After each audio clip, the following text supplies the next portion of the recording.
কিছু ইমানদার মুসলমান কালেমার পতাকা উড়িয়েছে ঢাকায়। কে বা কারা যেন সেই পতাকাগুলো রাতের অন্ধকারে নামায় দিছে। কোন পক্ষ দায় স্বীকার করে না।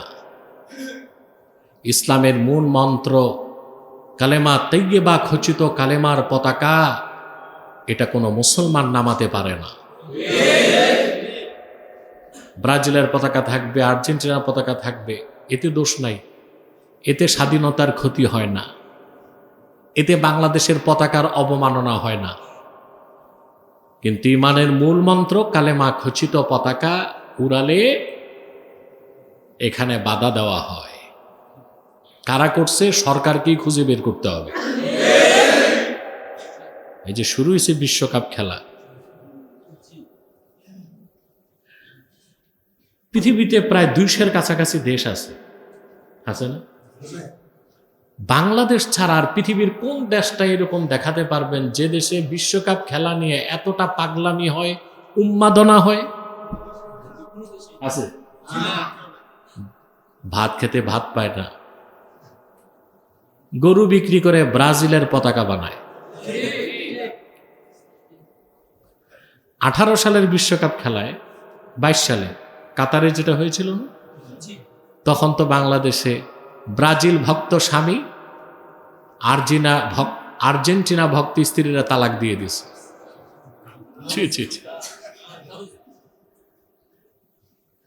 এত উন্মাদনা।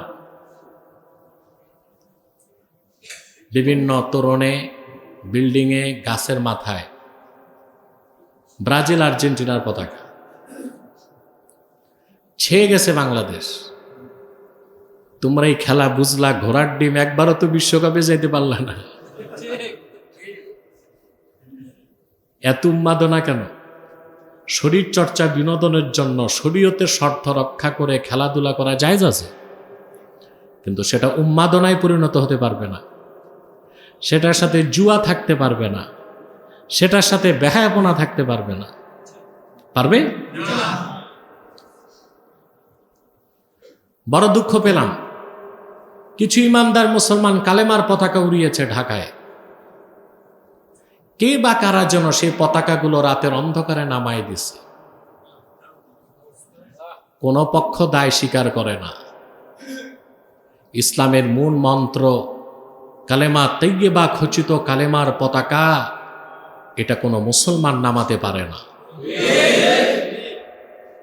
ব্রাজিলের পতাকা থাকবে, আর্জেন্টিনার পতাকা থাকবে, এতে দোষ নাই, এতে স্বাধীনতার ক্ষতি হয় না, এতে বাংলাদেশের পতাকার অবমাননা হয় না। কিন্তু ইমানের মূল মন্ত্র কালেমা খচিত পতাকা উড়ালে এখানে বাধা দেওয়া হয়। কারা করছে? সরকারকেই খুঁজে বের করতে হবে। তাতে বোঝা যায় 1/11-এর পর যে ওয়ার অন টেরর বিরুদ্ধে ভূত এখনো বাংলাদেশে চেপে আছে। ইসলামের মধ্যে খুঁজে আমরা তার তীব্র নিন্দা জানাই। কারা করেছে? সিসিটিভি ফুটেজ বের করে শাস্তির আওতায় আনতে হবে, নতুবা এই কুচক্রী মহলটা সরকারকে বেকায়দায় ফেলবে। অতএব খেলাধুলা নিয়ে উন্মাদনা করেন না। আপনাকে আল্লাহ এই জন্য বানায় নাই যে আপনি রাত জেগে ফুটবল খেলা দেখবেন। আপনাকে আল্লাহ তৈরি করছেন আপনি রাত জেগে তাহাজ্জুদ পড়বেন। আপনাকে আল্লাহ এই জন্য বানান নাই যে আপনি কোন একটা দেশ জিতে গেল আপনি মিছিল নিয়ে বের হবেন। আল্লাহ আপনাকে তৈরি করেছেন আপনার মুখে আল্লাহর জিকির উচ্চারিত হবে। আল্লাহ আপনাকে এই জন্য বানান নাই যে আপনি খেলার জগতে যে জুয়া খেলায় জড়িত হয়ে যাবেন। আল্লাহ আপনাকে তৈরি করেছেন হালাল কামাই করে যাকাত দিতে। আপনার সৃষ্টির উদ্দেশ্য আর লক্ষ্য ভুলে যাবেন না, এটা মনে রাখতে হবে। আপনাকে সৃষ্টি করা হয়েছে আল্লাহর ইবাদতের জন্য। ইয়া আইয়ুহান নাস, হে মানব জাতি, উ'বুদু রাব্বাকুম, তোমরা তোমাদের রবের ইবাদত করো। আল্লাযী খালাকাকুম, যিনি তোমাদের সৃষ্টি করেছেন। ওয়াল্লাযীনা মিন ক্বাবলিকুম, তোমাদের পূর্ববর্তীদের সৃষ্টি করেছেন। লাআল্লাকুম তাত্তাকুন, যেন তোমরা জাহান্নামের আগুন থেকে বাঁচতে পারো।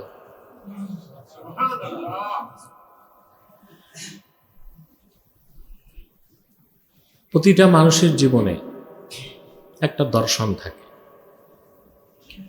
ফিলোসফি অফ লাইফ, জীবন দর্শন।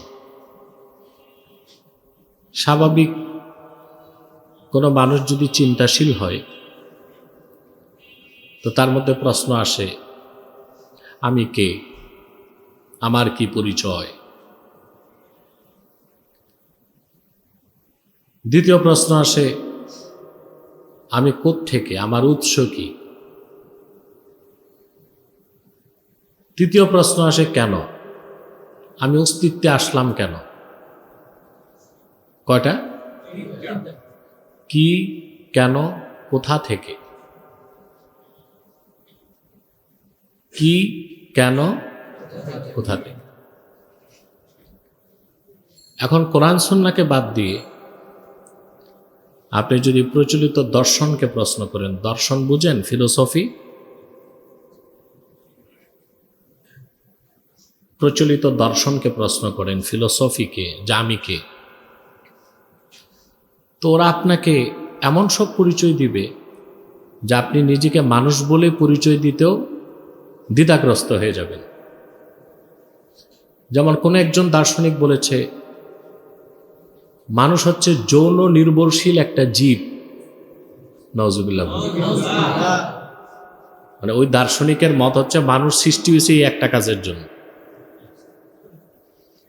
কেউ বলেছেন মানুষ হচ্ছে পেট সর্বস্ব জীব। নাউজুবিল্লাহ।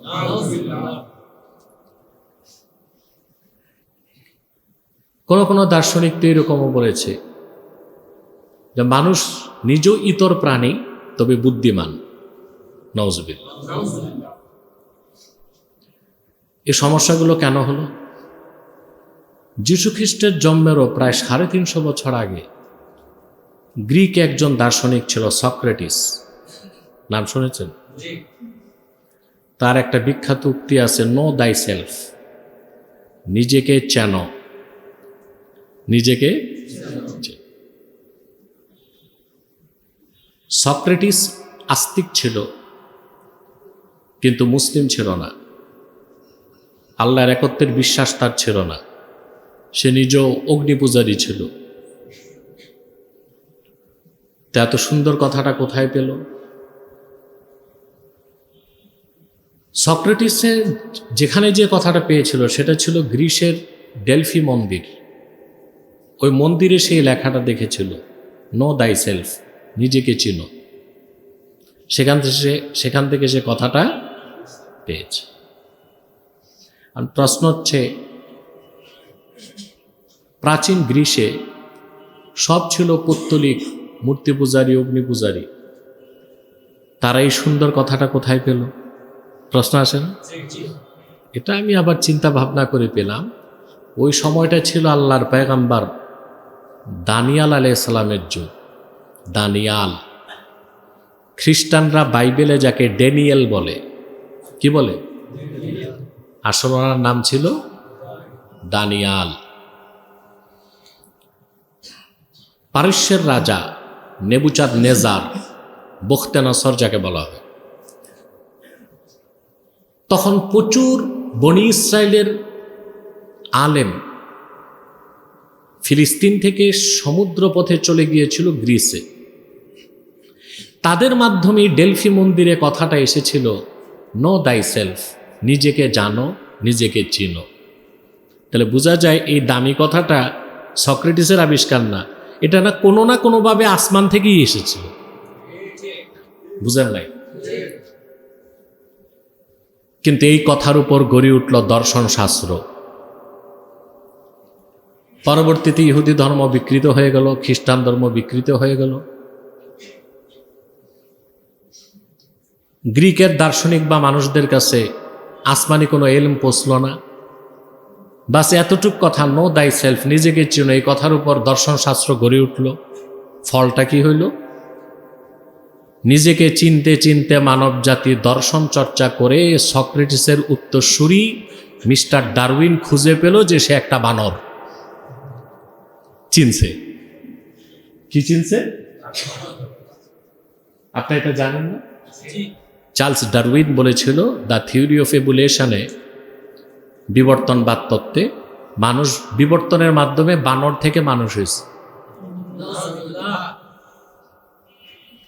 তো দর্শন চর্চা করে ডারউইন নিজের পরিচয় পেল কি? কথা বলেন, বানর। আসমানি এলেম, ওহির ইলম যারা বিশ্বাস করে কোরআন ও হাদিসকে, আমরা আমাদের পরিচয় কি পেয়েছি? আমি কে? আল্লাহ বলেন ওয়ালাকাদ কাররামনা বানি আদামা ওয়া হামালনাহুম ফিল বাররি ওয়াল বাহরি ওয়া রাযাকনাহুম মিনাত তাইয়্যিবাত। পুরুষের কণ্ঠে বলেন সুবহানাল্লাহ।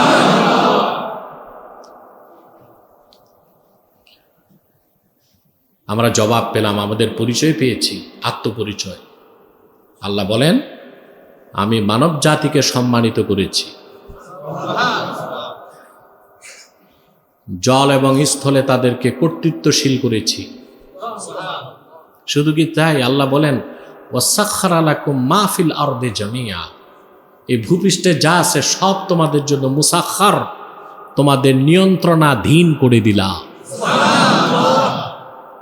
সেজন্য মানুষ নদীর স্রোতকে বদলাতে পারে, প্রমত্ত সাগরে ব্রিজ বানাতে পারে। এগুলো নিয়ন্ত্রণে কে করে দিয়েছেন? আল্লাহ তাআলা। হাজার হাজার টন ধাতব বাহন, উড়োজাহাজ,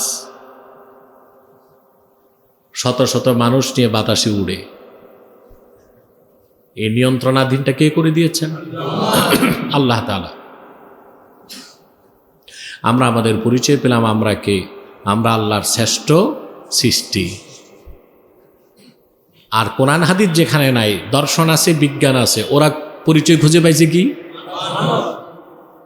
আত্মপরিচয় পাইছে ডারউইন গ্রিক দর্শন চর্চা করে যে সে একটা বানর। বানরের বংশধর তো বানর ছাড়া আর কি হয়?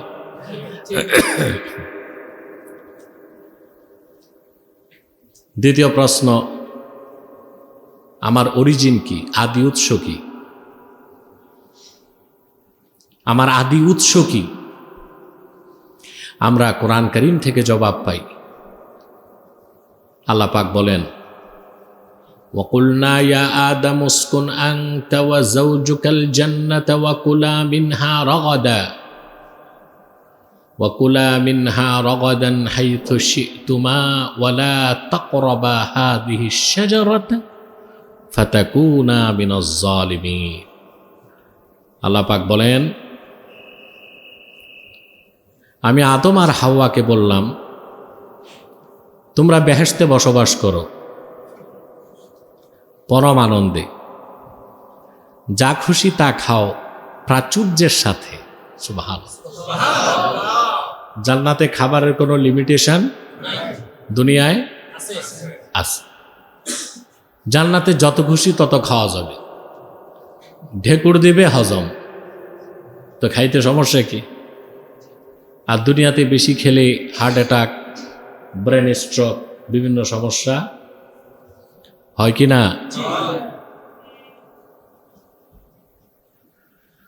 প্রিয় বন্ধুগণ, আল্লাহ পাক বলেন আমি আদম আর হাওয়াকে বললাম বেহেশতে বসবাস করো পরমানন্দে, যা খুশি তা খাও প্রাচুর্যের সাথে, তবেই একটি বৃক্ষের কাছেও যেও না, একটি বৃক্ষের কাছেও যেও না। তা আমরা খুঁজে পেলাম আমাদের আদি উৎস জান্নাত। আমাদের অস্তিত্বের সূচনা কোত্থেকে? সুবহানাল্লাহ। আর দর্শন আর বিজ্ঞান খুঁজে পেয়েছে আমাদের অস্তিত্ব জঙ্গল থেকে। বানর থাকে কই? আর কোরআন আমাদের শিখালো origin of man is heaven. মানুষের আদি উৎস, প্রথম মানুষটা তৈরি হয়েছেন জান্নাতে। মানব জাতির মা হাওয়া আলাইহিস সালাম, হ্যাঁ, বাইবেলে ওনাকে বলা হয়েছে ইভস বা ইভা, ওনাকেও আল্লাহ তাআলা তৈরি করলেন জান্নাতে। তাহলে আমাদের আসল বাড়ি ওখান থেকে আমাদের বাড়ি থেকে বের করছে আমাদেরকে কে? অভিশপ্ত শয়তান। এখন আমাদের কাজ হচ্ছে আমাদের বাড়ি ফিরে পাওয়া। কথা বলেন। আমাদের আসল বাড়ির দলিল আল্লাহ তার হাবিবের মাধ্যমে পাঠিয়ে দিয়েছেন 30 পারা কোরআন। দলিল ছাড়া বাড়ি ঢুকা যাবে? কথা বলেন। যাবে? আমাদের বাড়ি যে জান্নাত, দলিল কি?